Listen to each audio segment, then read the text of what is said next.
Hello students, I am Vipinder and welcome to my YouTube channel feel mathematics.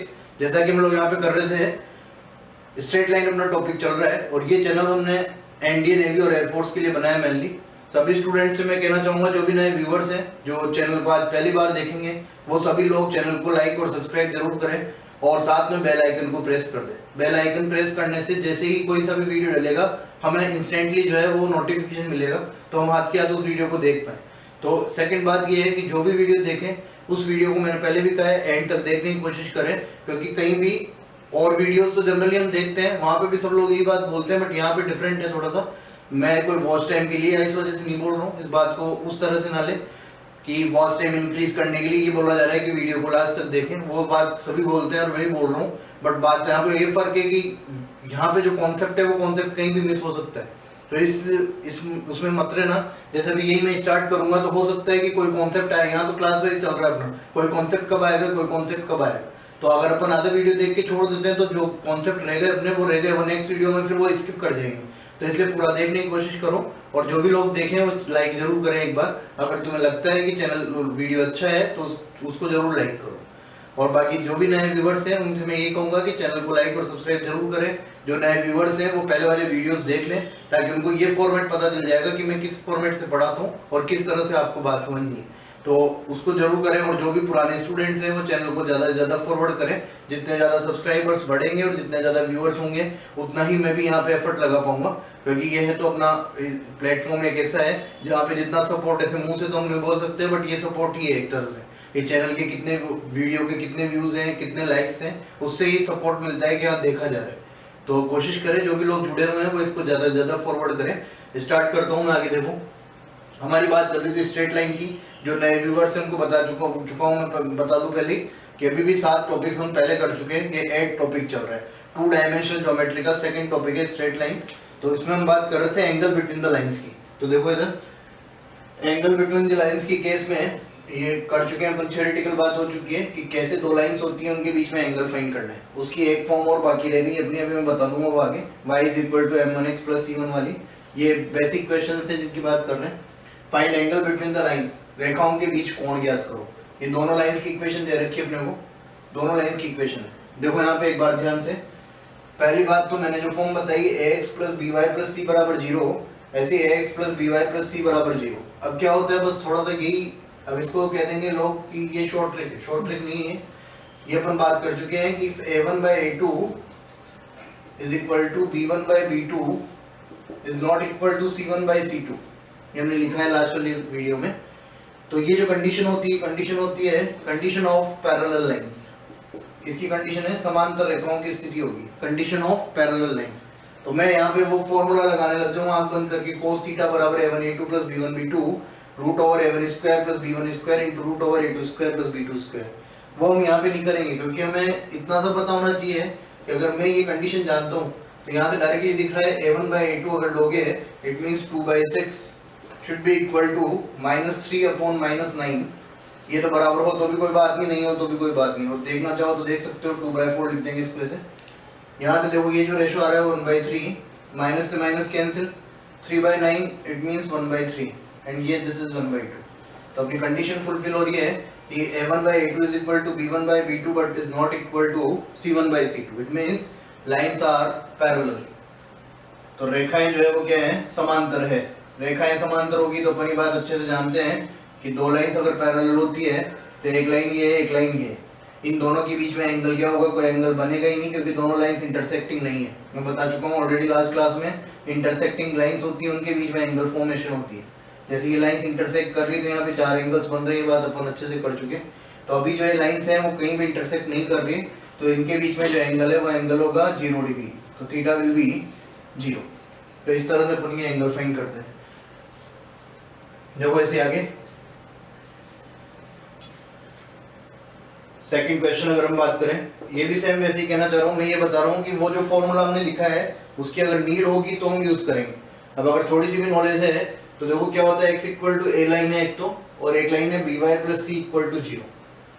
तो हमें पता है x = a लाइन जो होती है, अच्छे से सुन लेना भाई। देखो ये जो लाइन होती है x = a, ये तो हो गया अपना कोऑर्डिनेट एक्सिस, और x equal to a line होती है, एक ऐसी लाइन है जो कि y एक्सिस से x डिस्टेंस पे है और हमें जो डिस्टेंस दे रखी है वो a है।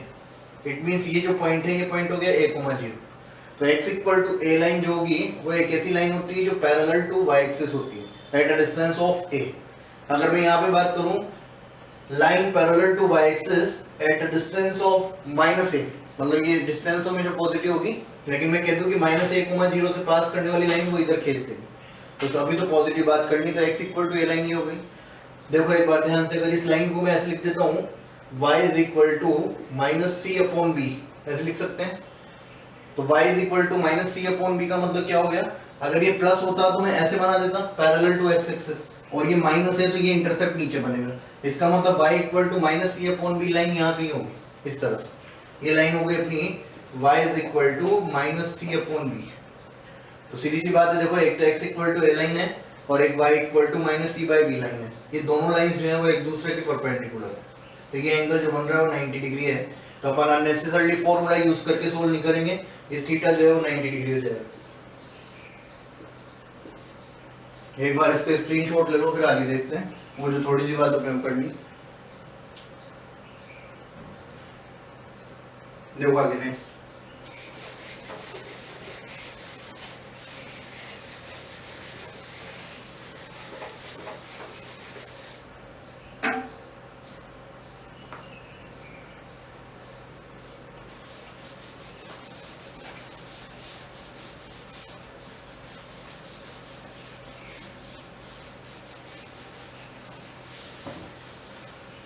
मैंने कहा था दो तरह की फॉर्म्स की बात करेंगे अपन, इस जगह पे दो तरह की फॉर्म्स की बात करेंगे।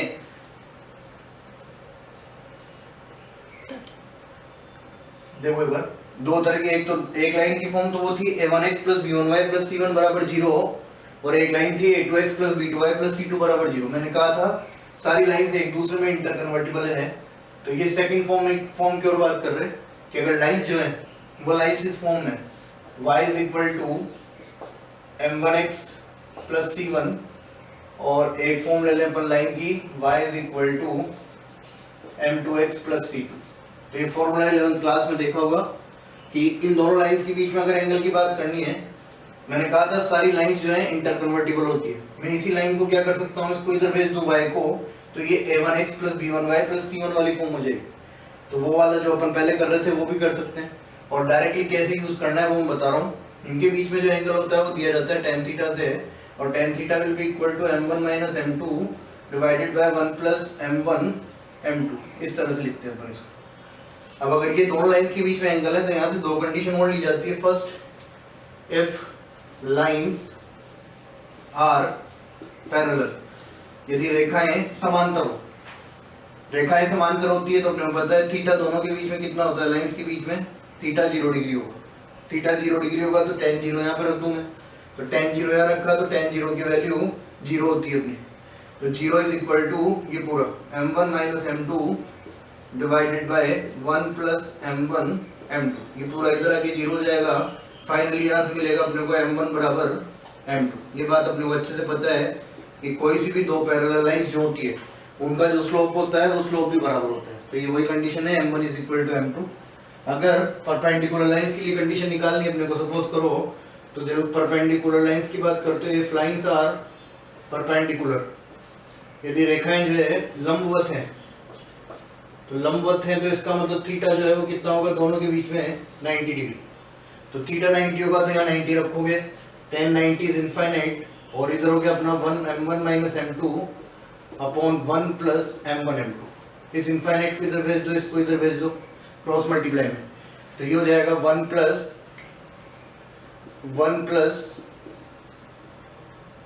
m1 m2, ये इनफाइनाइट इधर नीचे आएगा, तो समथिंग अपॉन इनफाइनाइट इज 0, तो m1 m2 is equal to -1।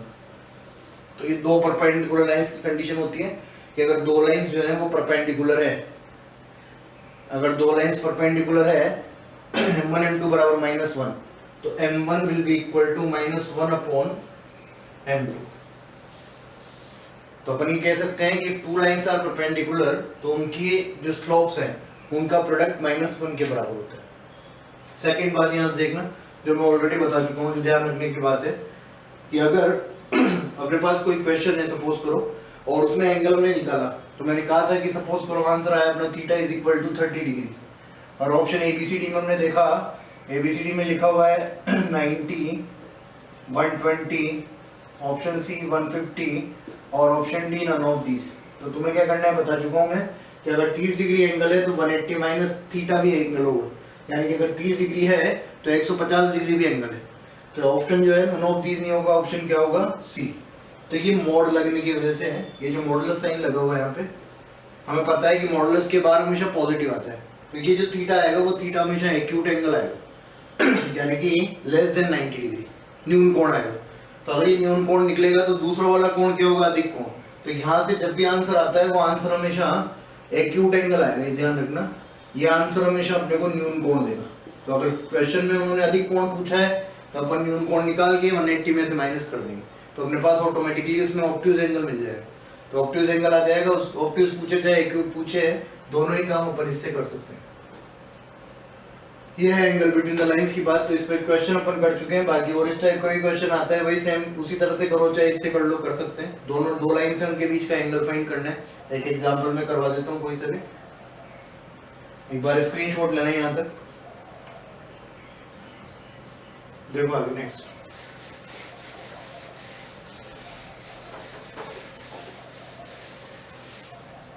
इस फॉर्मेट में लाइंस लिखते हैं अपन कि find angle between lines y is equal to 2x minus 1 और y is equal to minus x plus 2, ये फॉर्म है। ये y is equal to m1x वाली होगी। तो इसमें कोई कंफ्यूजन की अलग अलग याद रखने की जरूरत नहीं है। ये कभी कभी कंडीशन ऐसे स्टेटमेंट्स वगैरह हम पूछ लेते हैं, जैसे एनडीए के एग्जाम में अपने कुछ भी कंफ्यूज करने के लिए उन्होंने स्टेटमेंट 2 लिख दिया कि in case of perpendicular lines the product of slope of the lines is equal to -1। तो इससे बताने की बात है। बाकी इसको अपन cos थीटा वाले फॉर्मूले से भी कर सकते हैं। और देखो अपन यहाँ से क्या कर ले, ये m1 हो गया, ये m2 हो गया अपना। तो m1 तो tan थीटा जब मैं निकालूंगा तो ऐसे लिख दूं, देखो m1 minus m2 divided by 1 plus m1 into m2, यहाँ पुट कर दोगे। इसके बाद सोल्व करें अगर आगे, देखो ये हो गया अपना 2 माइनस माइनस प्लस 1 यानी कि 3, 1 माइनस 1, 1 माइनस 2 माइनस 3 का मॉडुलस यानी कि 3। तो थीटा आ गया अपना tan थीटा आ गया अपना 3। तो if tan theta is equal to 3 then theta will be equal to tan inverse 3। तो इस तरह से अपन ये थीटा फाइंड कर सकते हैं। तो क्वेश्चन में अपन इसके अकॉर्डिंग जो भी पूछा गया है ये बात मैं बता चुका हूँ कि हो सकता है कि tan इनवर्स की फॉर्म में अपने को वहाँ पे ऑप्शन ही नहीं मिले, हमें वहाँ पे ऑप्शन मिले cos इनवर्स की फॉर्म में, sin इनवर्स की फॉर्म में। लाल बटा कक्का से अपन को सबको कन्वर्ट करना आता है, tan को कोट में, sec में, कोसाइन में, सब में चेंज कर सकते हैं। तो अपन वहाँ पे ये चीज़ भी ध्यान रखेंगे। तो ये थोड़ा सा इसको भी नोट कर लेना, एक बार स्क्रीनशॉट ले लो यहाँ से। देखो आगे ये थ्योरी वाला पार्ट है अपना, distance of a point from a line, किसी बिंदु की रेखा से दूरी। ये जो है ये 2D में यहाँ पे अपन पढ़ रहे हैं स्ट्रेट लाइन में, बट इसका काम अपना पूरी ज्योमेट्री में पड़ेगा, चाहे वो 3D हो। 3D में अपने पास आता है distance of a point from a plane, किसी बिंदु से या किसी तल से बिंदु की दूरी। तो ये ध्यान रखोगे, सिमिलर फॉर्मूलाज हैं। यहाँ पे जो भी बात होगी मैं अभी बता दूं, 2D में अपन बात करेंगे अगर स्ट्रेट लाइन की तो वो 3D के प्लेन की जैसे थ्योरी चलेगी। इसमें जो भी इंटरसेप्ट फॉर्म पड़ी थी वहां पे भी इंटरसेप्ट फॉर्म होती है, बस केवल वहां पे क्या फर्क होगा कि एक एक्सिस एक्स्ट्रा आ जाएगी, वो एक्सिस होगी जेड एक्सिस। तो फॉर्मूला में भी थोड़ा बहुत ही मॉडिफिकेशन होता है, बाकी सेम चलता है। तो यहाँ पे अपन देखो बात करते हैं, सपोज करो ये पॉइंट मैंने लिया है और ये कोई लाइन ली है यहाँ पे, ये पॉइंट है P x1, y1 और यहाँ कोई लाइन में लिखता हूँ ax plus by plus c बराबर 0 मान लो।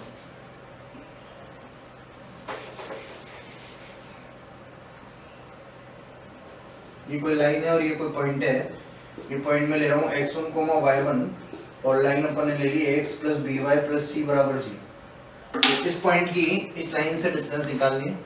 ये इसी बात को ही कहा जाता है परपेंडिकुलर डिस्टेंस पे, अगर कहीं लिखा हुआ है लंबवत दूरी पे अपने को निकालनी होगी तो भी ऐसे निकालोगे, और नॉर्मल दूरी की बात करनी है तो भी ऐसे निकालना है। यानी कि दूरी वर्ड अगर कहीं आया है तो अपने को ये फॉर्मूला लगाना है, वो होता है distance is equal to ax1 plus by1 plus c divided by root over a square plus b square. देखो यहाँ पे ये जो है डिस्टेंस का फॉर्मूला है, ax plus by plus c line थी, x1 का मीनिंग हो गया कि इस x की जगह यहाँ पे x1 पुट कर देंगे और y की जगह यहाँ पे हम y1 पुट कर देंगे, बाकी c का c रहेगा, divided by root over a square plus b square, coefficient of x का square plus coefficient of y का स्क्वायर। ये अपने को करना है, ये कई जगह काम आएगा, क्वेश्चन अभी करने में बहुत ईजी बात है, बट ये काम का है मतलब। इसमें देखो एक बात और, जनरली बुक्स में मतलब जनरली क्या सभी जगह पे मिलेगा, ये मोड लगा होता है, मॉडुलस साइन लगा होता है, तो ये तो अपन देखने के लिए अजीब सा हो जाता है, इससे देखते हैं ऐसा लगता है कि फॉर्मूला हार्ड होगा, बट ये नहीं लगाओगे तो भी चलेगा, क्योंकि हम ऑलरेडी जानते हैं और फिजिक्स में बहुत अच्छे से पढ़ते हैं कि distance is always positive. Distance एक ऐसी क्वांटिटी होती है जो कभी भी नेगेटिव नहीं होती, -5 किलोमीटर नहीं होता, 5 किलोमीटर ही होगा। तो ये मॉडल्स लगा सकते हो चाहो तो ऐसे इस तरह से, बट अपने को ओरली भी ध्यान होना चाहिए कि डिस्टेंस नेगेटिव भी अगर आ गई तो आज नेगेटिव आंसर नहीं होगा, आंसर हमेशा क्या होगा, पॉजिटिव। तो ये डिस्टेंस होती है। ऐसे ही देखो एक और बात होती है यहाँ पे, डिस्टेंस बिटवीन पैरेलल लाइंस, समांतर रेखाओं के बीच की दूरी। समांतर रेखाओं का मतलब ये मान ले कि कोई दो लाइंस अपनी इस फॉर्म में ले लूं मैं, a1x plus b1y plus c1 is equal to 0 and a2x plus b2y plus c2 बराबर 0। ये दो लाइंस है, पैरेलल की कंडीशन अपने को पता है, a1 by a2 should be equal to b1 by b2। तो जैसे मान लो ये दो लाइंस है, पैरेलल लाइंस L1 और L2, इनके बीच की जो डिस्टेंस है उसकी बात हम कर रहे हैं। तो वो जो फॉर्मूला होता है डिस्टेंस का वो ये है, डिस्टेंस इज इक्वल टू, ये जो C1 C2 है उनको लिखते हैं C1 minus C2 divided by root over. अब देखो यहाँ से ये जो A1 A2 कोफिशिएंट्स दिख रहे हैं ये ऐसे नहीं लिखे जाते हैं, इन A1 A2 को ऐसे लिखते हैं इस तरह से। इनको दोनों को पहले हम सेम बनाएंगे। लाइंस में हमेशा क्या करना है, पैरेलल लाइंस की जब भी बात होगी तो ये कोफिशिएंट्स में सेम बनाऊंगा और यहाँ पे लूंगा नीचे root over a square plus b square, वापस से मोड लगेगा क्योंकि डिस्टेंस जो है पॉजिटिव होगी। ये भी क्वेश्चन में बता दूंगा मैं कि ये कैसे हमें बराबर बनाने, इक्वल बनाने, क्योंकि पैरेलल लाइंस की अभी मैं बताऊंगा। जो पैरेलल लाइन होती है, समांतर रेखा होती है, उसमें केवल फर्क होता है इसका C1 और C2 का। अगर सपोज करो मुझे इस लाइन के पैरेलल कोई लाइन लिखनी है तो मैं ये ax प्लस by जो है वो तो सेम रहेगा, उसमें कोई फर्क नहीं होगा। जैसे मान लो कोई लाइन ले ली मैंने, x plus y plus 5 is equal to 0, इसके पैरेलल कोई लाइन अपने को लिखनी है उसकी इक्वेशन, तो केवल और केवल मैं इस c में चेंज करता हूँ, x plus y plus k is equal to 0। वो अपन बात करेंगे, आगे टॉपिक आएगा उसमें। फिलहाल तुम्हें ध्यान रखना है कि अगर इन दोनों के बीच में ये जो लाइन है उनके बीच की डिस्टेंस निकालनी है तो अपन इस तरह से लिखते हैं C1 minus C2 divided by root over a square plus b square. एक बार स्क्रीनशॉट ले लो इसका, फिर आगे देखते हैं। देखो आगे जो अपन थ्योरी की बात की है, कोई पॉइंट है और कोई लाइन है, ये तो पॉइंट हो गया और ये लाइन हो गई, तो देख लेना एक बार कैसे अप्लाई करना है। तो डिस्टेंस इज इक्वल टू क्या करेंगे, a की जगह a हो गया 4, x1 का मतलब 1 माइनस b की जगह 3 और y1 का मतलब 2 plus c 13 divided by root over a square plus b square. तो root over a square plus b square का मतलब a का स्क्वायर हो गया 16 और b का स्क्वायर हो गया -3 का स्क्वायर, -3 का स्क्वायर इज 9। देखो क्या हो गया ऊपर, ये मोड लगा हुआ है, पॉजिटिव आंसर देना है, लगाओ तो ठीक है, लास्ट में ध्यान रख लेंगे कि अपने को यहाँ पे पॉजिटिव आंसर लाना है। तो ये तो 4, ये -6, ये 13, 16 9 25 में 25 का स्क्वायर रूट 5, तो 4 - 6 हो गया -2, 11/5। This is the answer. तो ये जो है दोनों इस पॉइंट की इस लाइन से डिस्टेंस होगी 11/5 यूनिट्स कह सकते हैं अपन, सेंटीमीटर मीटर जो भी होगा वो हो जाएगा। देखो आगे, find distance between the lines, इन दोनों लाइंस के बीच की डिस्टेंस निकालनी। तो मैक्सिमम टाइम तो ये फिक्स है कि पैरेलल लाइंस उन्होंने दी होगी, सीधी सी बात ये है ना, क्योंकि दूसरी लाइंस जो होती है उनके बीच की डिस्टेंस बहुत अजीबोगरीब तरीके से निकलती है, वेक्टोरियल फॉर्म से निकलेगी, एक का प्रोजेक्शन दूसरा की दूसरी लाइन पे। जैसे सपोज करो मैं कह दूं कि find distance between these lines, इस तरह की कोई लाइन है, परपेंडिकुलर भी नहीं है, इसको सपोज करो अपन ऐसे बना लें इस तरह से, तो यहाँ से क्या होगा, ये प्रोजेक्शन लेते हैं वो वेक्टोरियल फॉर्म होगा, मैं इसकी पहले प्रोजेक्शन इस लाइन पे लूंगा इसे, तो वो अलग बात है। तो जनरली जो लाइंस दे रखी होती है वो लाइंस जो है पैरेलली होगी। तो आपको पता है पैरेलल लाइंस होने के लिए क्या होती है condition, a1 by a2 should be equal to b1 by b2। तो ये पैरेलल लाइंस है। अब देखो फॉर्मूला जो है उसमें मैंने एक चीज बताई थी, वो यहाँ सुन लेना, distance is equal to c1 minus c2 divided by root over a square plus b square. तो इशू ये है कि यहाँ पे a है 1 और यहाँ पे a है 2, यहाँ पे b है 2 और यहाँ पे b है 4। तो हम कौन सा वाला a लेंगे और कौन सा वाला b लेंगे, तो इसका सॉल्यूशन करने के लिए अपन क्या करते हैं, मैं इन दोनों को इक्वेट करता हूँ, ये जो कोफिशिएंट्स हैं इनको बराबर कर देंगे। जैसा मैंने बताया कि a और b अपन सेम बना देंगे दोनों। तो सेम बनाने के लिए क्या कर दूं, मैं इस इक्वेशन को 2 से मल्टीप्लाई कर दूं, ऊपर वाली को 2 से मल्टीप्लाई कर दूं या नीचे वाली को 2 से डिवाइड कर दूं। मैं 2 से इसको मल्टीप्लाई करता हूं तो ये इक्वेशन हो जाएगी 2x plus 4y minus 6 is equal to 0। अब देखो इसमें भी 2 है और इसमें भी 2 है, यहाँ पे भी 4, यहाँ पे भी 4। तो a और b अपन क्या ले लेंगे, a तो ले लेंगे 2 और b ले लेंगे हम 4। रही बात c1 और c2 की, तो ये वाला c1 लेना है और ये वाला c2 ले लेंगे।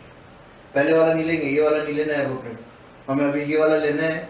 तो देखो यहाँ पे लिखा हूँ मैं फॉर्मूला c1, वो कंफ्यूजन नहीं रखना है, c1 c2 किसी को भी ले सकते हो, इसको c1 मान लो इसको c2 मान लो, उससे फर्क नहीं पड़ेगा, बट ये नहीं लेना, ये बता रहा हूँ यहाँ पे। इसको लेंगे तो ये हो गया देखो -6, यहाँ पे रखोगे c1 माइनस c2 यानी कि -2 divided by root over a square 2 का स्क्वायर 4 और 4 का स्क्वायर 16।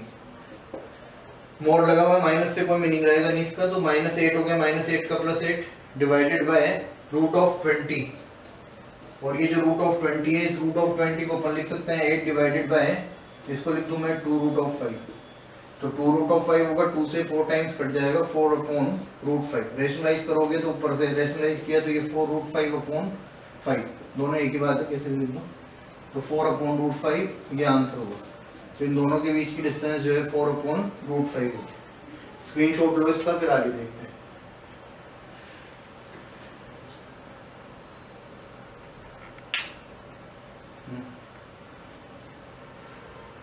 चालू कर लिया, स्क्रीनशॉट लीजिए, देखो आगे नेक्स्ट।